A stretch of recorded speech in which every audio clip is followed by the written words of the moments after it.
Hey guys, I'm trying to get this lighting right. My window is the only light source coming in from my room that allows me to take my video, but I don't want to have the window directly on me because my desk is a mess and I don't want that on YouTube, at least not right now. So I'm making this video to let you guys know that I'm going to try to start making vlogs. I don't know if they're going to be daily, but I got the inspiration to do it like out of the blue. I was like, I feel like making daily vlogs. And then there's some days where I'm like, I don't feel like making a video today. So I'm going to continue making videos of whatever I want. I made a video of Boise Skate Park, Road Skate Park, that wasn't following the same style as what I usually do, where I put the camera on a tripod. Let's see if I can. That's a little bit dark. You have not yet unlocked this character. I was trying to pull it back so I could put my hand in the frame, but it's not going to let me. It just makes it dark. So, yeah, I'm still intending on making a video following my usual format of Roads Park in Boise, where I put the camera on a tripod and have it like third person so that you can see me in the frame, and then have it holding the camera so that you can like glide through the park with me. But the only video I have right now in that playlist is the one where I'm holding the camera. So I do intend on making another Roads Park video, and I intend on making another Caldwell Skate Park video because I did film it, but there's so many trees there. It just like makes the video horrible because I'm in frame, but I go through the shadow of like 4 or 5 trees in a couple of seconds, and I disappear and then reappear and then disappear. It is horrible with this camera. I'm using a Samsung Galaxy S5. So I do plan on remaking the videos for those two parks. And after I've done that, I will have made a video for every park in the Treasure Valley, I believe. Except for the really crappy one in Middleton with the one steel ramp and the concrete fun box. And I plan on making a video there, but I think it's going to be a waste of time. But my goal with filming the parks was proof to everyone that I actually have gone to every park in the valley. And then it just turned into a kind of a goal of, well, let's make a film at every park I go to. And then I was on a road trip going to Oklahoma, and I had every intention of filming the Oklahoma skate parks, like as many as possible, but I only did one. And I got the Oklahoma skate park, but on the way to Oklahoma, I think I was going through like New Mexico or Texas. So I was like, I got an idea. What if I toured the country and literally visited every skate park and made a video of it? And like used the ad revenue from YouTube, all those clicks ad revenue thing, and use that ad revenue to pay for the trip of going to all these skate parks. But it's a pipe dream, so yeah, that's probably not going to happen. But anyways, it is in my intention to film Roads again and film Caldwell again and publish the two in my usual format. If you don't know what my usual format is, go to my skate parks playlist video, skate parks video playlist in my YouTube channel, and you'll see my format. I've put the camera down and you get third person perspective, and then I pick the camera up and you get a first person perspective, and I explain it in the Payette video, I think. But anyways, back to the vlogging idea. Yeah, I got the inspiration like a week or two ago. I just had this idea. I'm like, I feel like I'm gonna make like daily vlogs just talking about whatever I want to talk about, what's going on in my day, how I feel about stuff, what I'm thinking, what I'm doing, whatnot.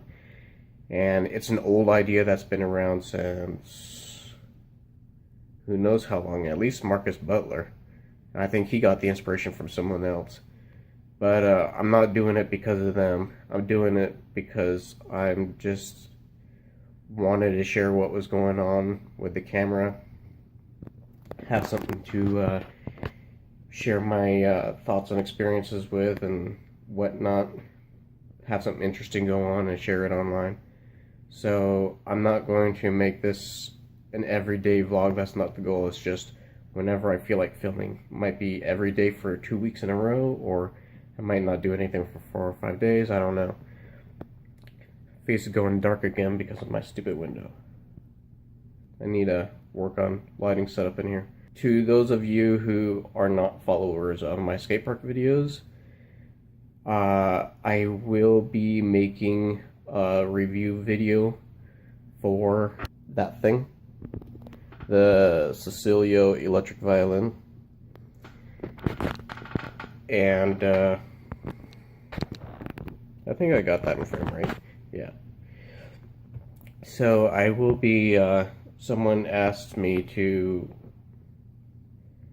lighting.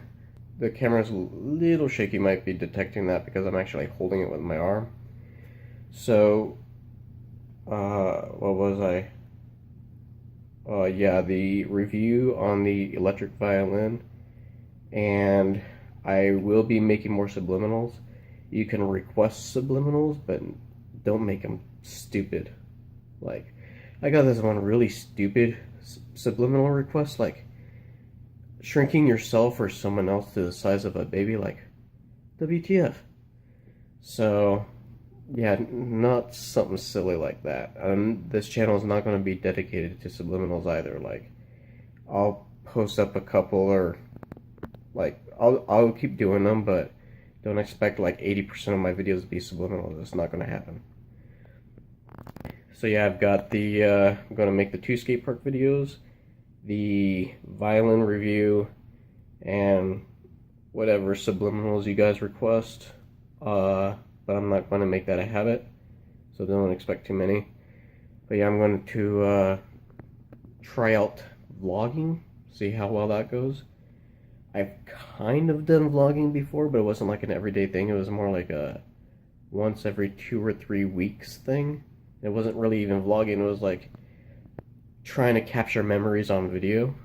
Like when I surprised my friends with my motorhome, and then I was getting the reactions of their family members when they saw my motorhome for the first time, which I have sold since then. I lived in that thing for 4 days, and I was like, I cannot stand this anymore.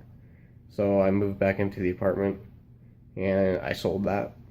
So it was a nice experience, but I'd rather drive them than live in them. Driving that thing was so much fun. It was like a piece of crap steering wheel it was like way out of alignment. It was not aligned with the driver's seat at all. And the driver's seat was all crooked, but I had so much fun driving that huge thing. I need to study camera angles, like find out how to get good lighting and make me look good as well. So I'm going to start vlogging, I guess, and see how well it works out. I've got to go to, this is the point where like no one probably gives a crap, but I'm going to do it anyway just to see how well it works. So I'm going to go to Boise, and I'm not used to operating a reverse camera. There it is. I'll get the hang of this.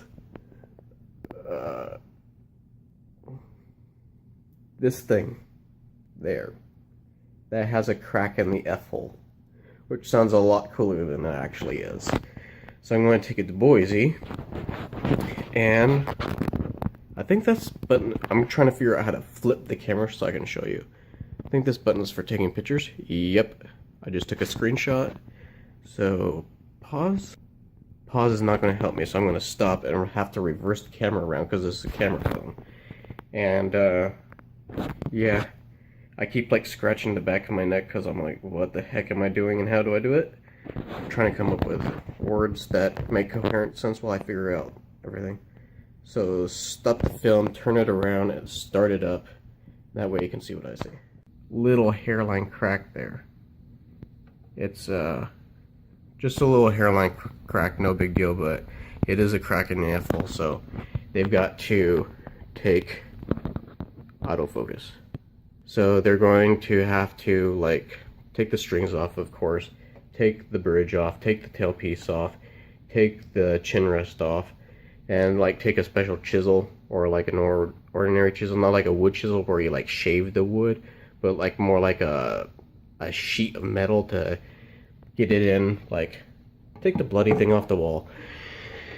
So like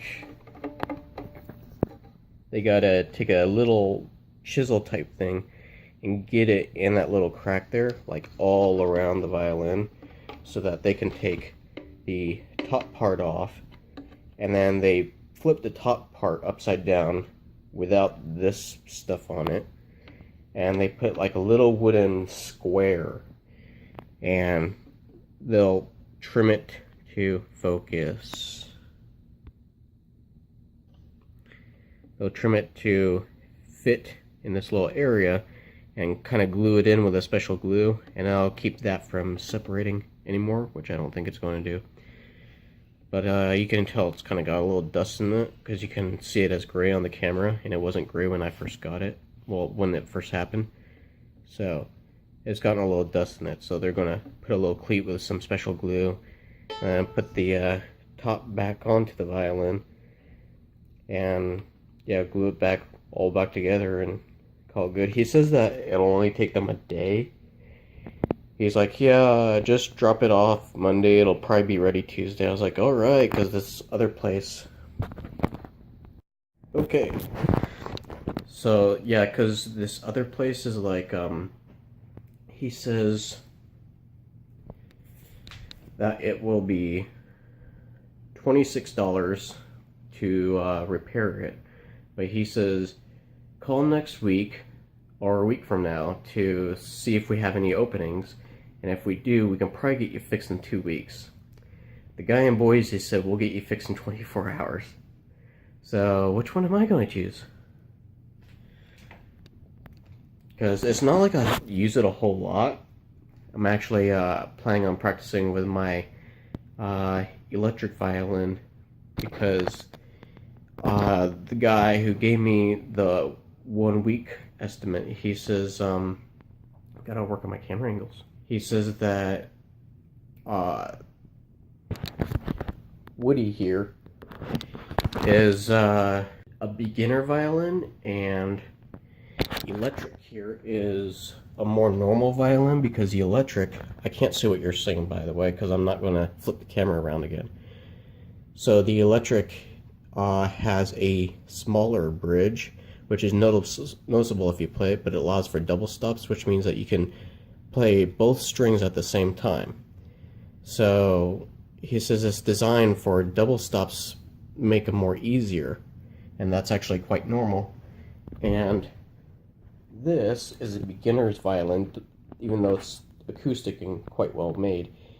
It has a higher bridge that makes it so you have to move the bow more to do the double stop, and that makes it easier for students to not double stop accidentally. I thought the acoustic violin having more movement of the bow was normal, but apparently it's not. With the electric violin, you move the bow just a little bit and you make big changes. So yeah, I kind of like the big movement of the bow. Not that I don't like double stops, but it's much easier not to do it with the big movement. But according to him, it's like a beginner's thing. So I have to, in order to get the electric to operate the way the acoustic does and have more movement to change things, I have to get a brand new electric violin that's actually can be designed for that. But I don't think that will be all that required, because with a little ingenuity, I'm pretty sure all you'd have to do is replace this neck piece. I mean, because the bottom of all the neck pieces are flat, I'm pretty sure. And I still can't see what you're seeing. So, yeah, the bottom of this black piece is flat, I'm pretty sure. It's like curved underneath here, and like by the time it gets to here, it flattens. So, yeah, the you can just like get pretty much any neck piece that's the correct length, but the bowing of the neck piece, the curvedness, take this off and show you the curvedness. I'm going to stop the video again so I can see what you're seeing.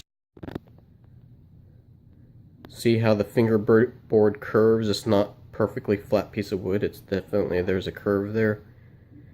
But that curve is shallower, not as curved as this one.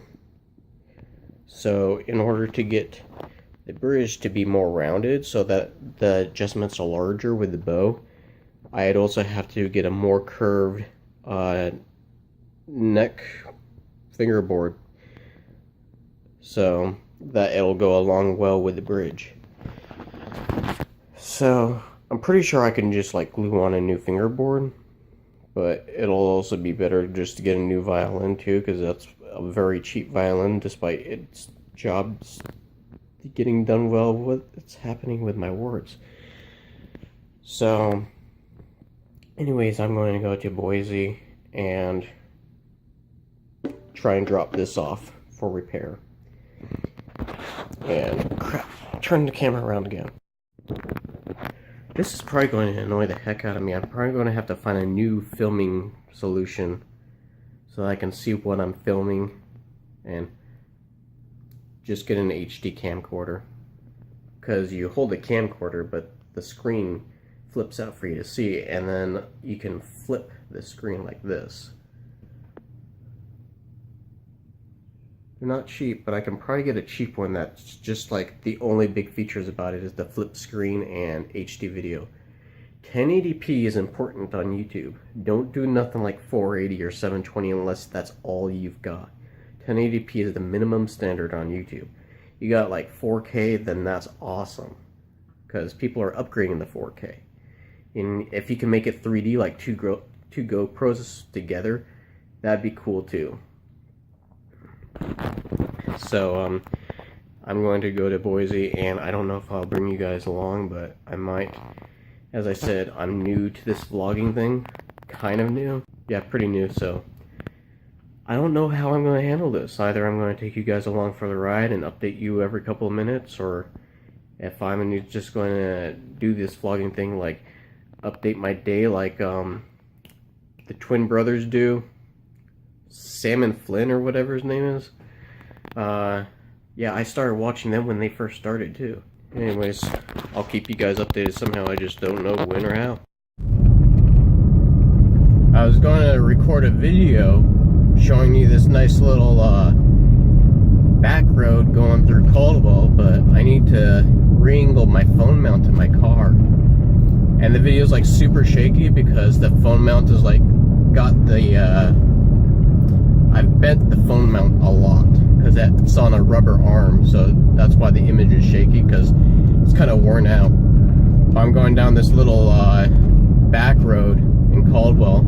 Is that a dog or a horse? It's a Shetland pony!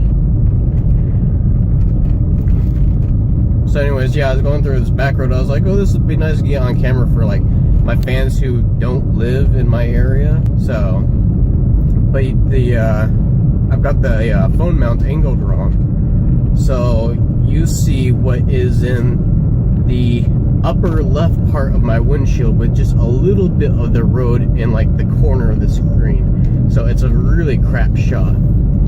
So I'm gonna readjust the phone mount if I want to show you guys where I'm driving. Put that on the to-do list. Well, I dropped the violin off at Telford and Sons. The only reason why I can remember the business name is literally the sign is right there next to me. And he says that it doesn't need a cleat because you can't fit a normal cleat in an area that small. And the street that I needed showed up real quick. So he says that all it needs is just take a bit of glue, like special glue, and that's a little dark on camera. So take some special glue and just like sort of wiggle it into the crack of the F-hole and clamp it like with a special clamp, I guess, or a wedge, and just let it cure overnight. So he says it'd be about $20 because it's a really minor crack. And this car is getting really warm because I don't have the AC on because I want you to be able to hear me well.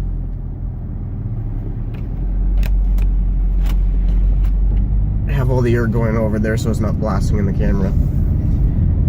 So yeah, he says it'd be about $20 because all he needs to do is just basically take a pretty much a needle of special glue and sort of wiggle the crack a little bit to get the glue in there, get it set in there. He's like, yeah, all we need to do is just get a lot of glue in that crack, and that's really all that's needed. You can't get a cleat in there.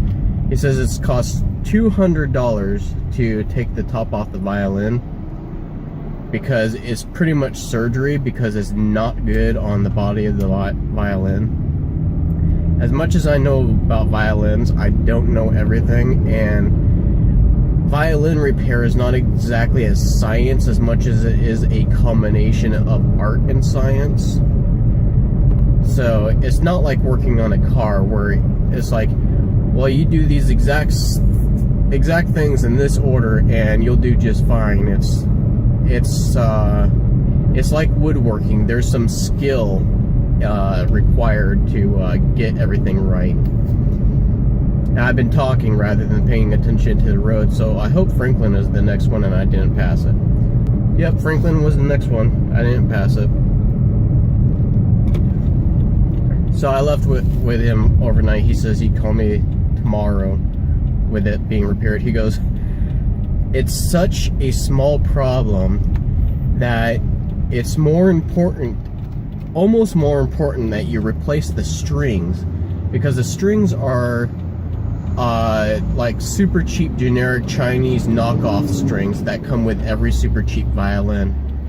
I said, well, the original owner that I bought it from, because I bought it used on eBay for almost half the price you could get it brand new, and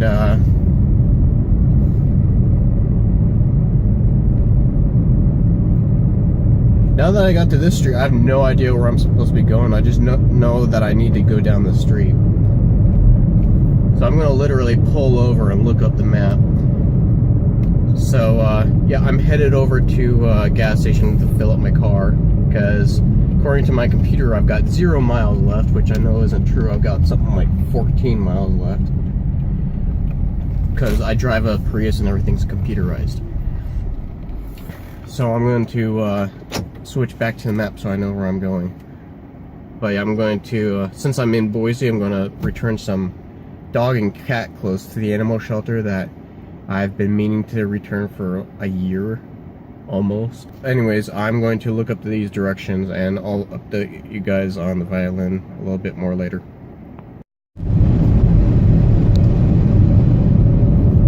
So getting back to what I was saying, probably about 15 minutes ago.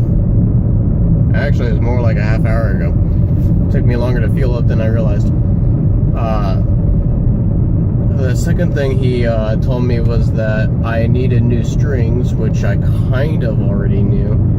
I knew I needed better ones because I want, I think I want dominance, but there's other strings out there that I'd like to hear to see which ones I want, because like dominants are like the big ones on the market, but different strings make different sounds, and just because something is really popular doesn't mean it's right for you, doesn't mean that you'll like it over everything else.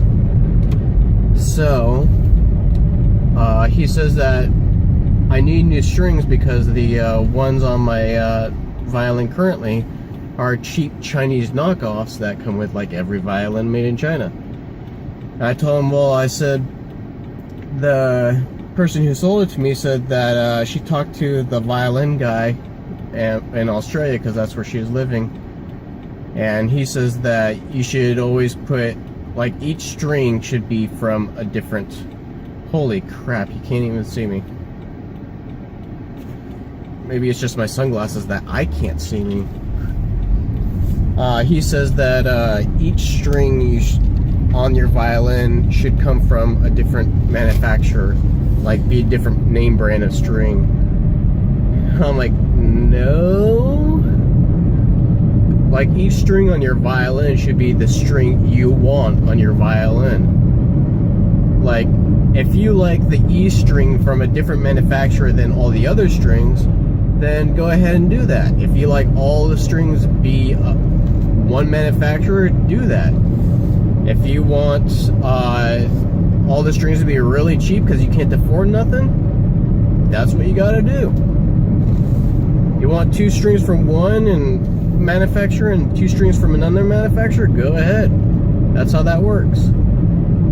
All your strings don't have to be from different manufacturers. It's just the sound of the string that you like the best.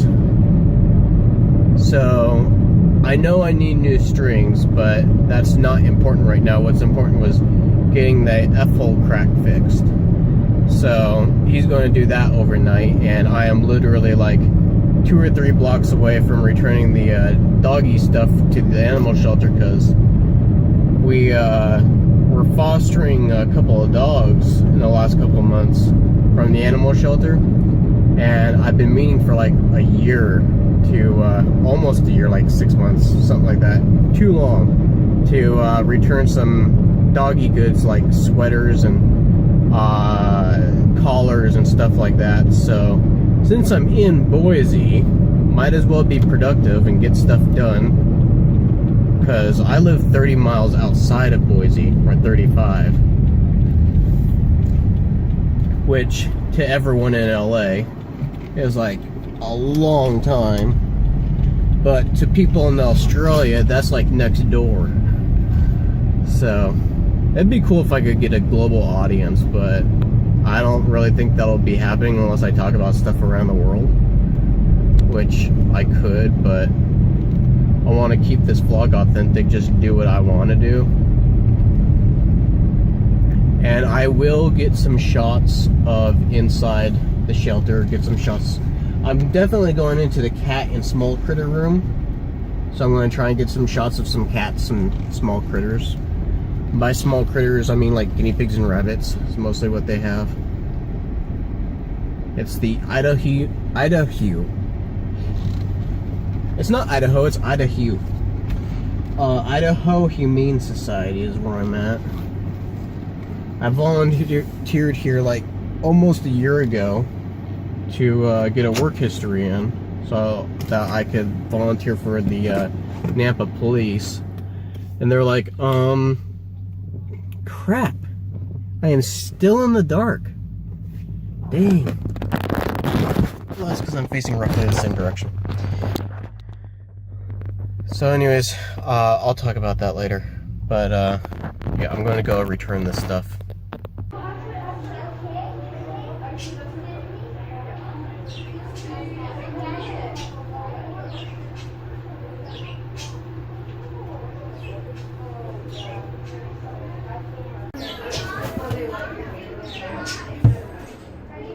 Sometimes they're really, really skittish, and sometimes they're really friendly.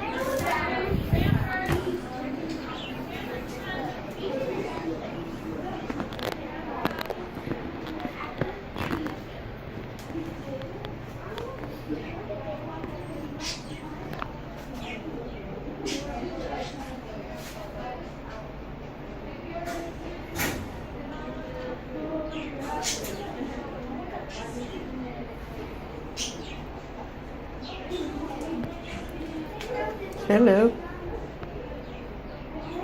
Hi.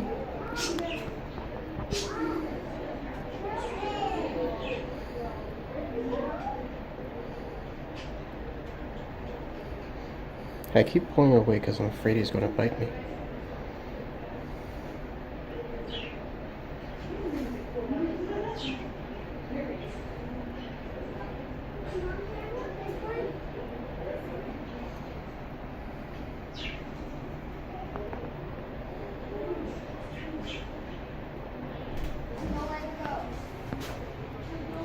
I would film the cats, but there's too many people. Kind of a busy day.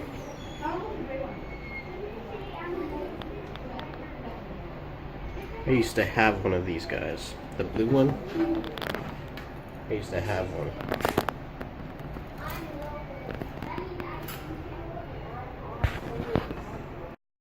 Oh, this one. Yeah, cool thing. Yeah, it hissed because it looked at one of the other blue ones. It was just all hissing.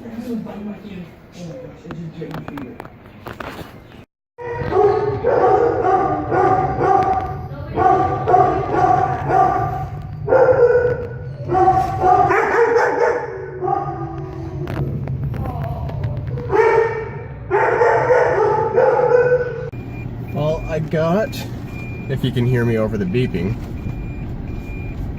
I got some video of the cats, which slightly wasn't expecting.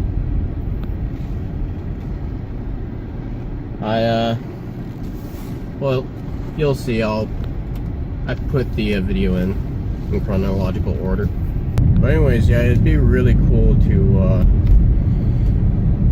foster one of those rats or guinea pigs, but the problem is that I'm not sure the cats at my place would get along so well with them. I mean, they'd be in a cage, but still, I'm pretty sure it would look like a snack to them. So I've literally gotten really no other plans today, except maybe watch Terminator. I don't know. I was watching this huge dust devil off the side of the freeway. I was like, dang, that is a big dust devil. I was like, but wait, we don't get dust devils here in the valley. That's like a mountain home thing. So I was getting closer to it. I was like, dang, I was gonna drive right by it. And I did. I drove right next to it, just a few feet away from it. And then I saw what it was. It was a street cleaner. A street cleaner cleaning the shoulder of the runway. Yeah, because I'm driving on an airport. A street cleaner cleaning the shoulder of the freeway, and he was making a dust devil right behind him. Well, he was making a dust cloud. The slight breeze we have, ever so slight, was creating the dust devil. So I was like, whoa, I'm gonna drive right next to this huge dust devil. And I'm looking, and then there's this, it was like really mild in the front, really calm in the front, and then I see this as a street sweeper. I'm like, oh, that makes sense. I figured out how to not be in the dark anymore. I just turned my exposure up to 2.